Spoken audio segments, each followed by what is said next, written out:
So of the various defendants in the case, some openly displayed and bore firearms, and that was portrayed in the media at the time. It's their position that they were doing that mostly as a symbolic gesture. They were exercising both their right to freedom of speech, freedom of expression, and their Second Amendment right to have and bear arms. Their position is that they weren't using those arms as a means of force, threat, or intimidation of anybody. That's just part of their freedom of expression under the constitutional rights. But there were some people among those defendants who were never seen bearing arms of any kind. And one of those is Shauna Cox. And she was still charged with possession of firearms. And supposedly there was one witness who claimed to have seen Shauna Cox with a firearm at some point during the occupation. And so the government's case against Shauna Cox was based apparently on that witness's testimony.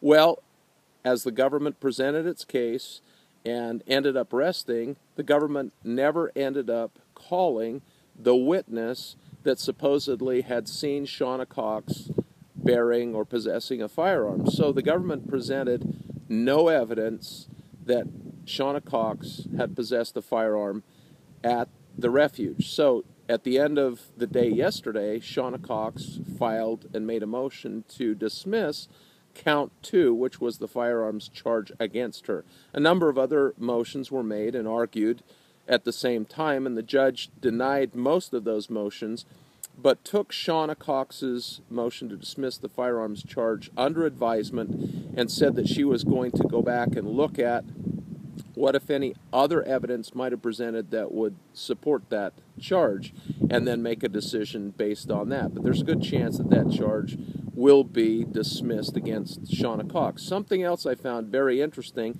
as this whole discussion came up, because someone else that no one had ever seen actually bearing a firearm at the refuge was Ammon Bundy. One of the pieces of evidence that came in was that there was a hunting rifle, a Savage Winchester, I'm trying to remember, it was a 300 Win Mag is what it was, a hunting rifle. They had produced paperwork to show that Ammon Bundy had purchased that rifle in Arizona back in 2012.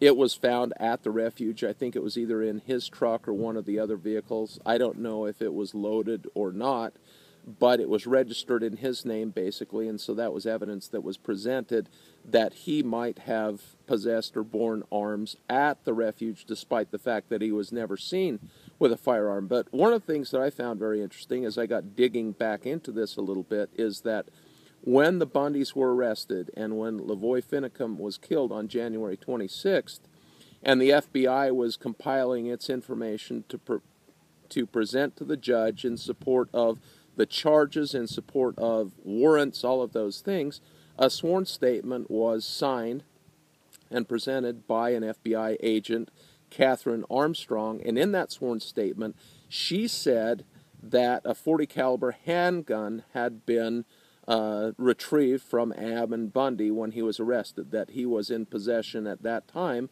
of a .40 caliber handgun. That's what her sworn statement said, and what got me onto that, and I started tracking it back, was an article by Conrad Wilson with Oregon Public Broadcasting that made reference to that. So I followed that back and checked on it, and I found it interesting that at trial she was not called, and that evidence was never presented, which really makes you wonder what was really going on. You would think that that would be highly incriminating evidence. You'd think that that would be evidence that was very critical to the government's case, especially against Ammon Bundy, especially when it comes to firearms, his possession of firearms, especially where the evidence against him with respect to firearms was quite marginal anyway. But that evidence was never presented. So that leaves us all wondering what the basis was for that supposed sworn statement making that allegation. I'll come back with some other clips and commentary after this.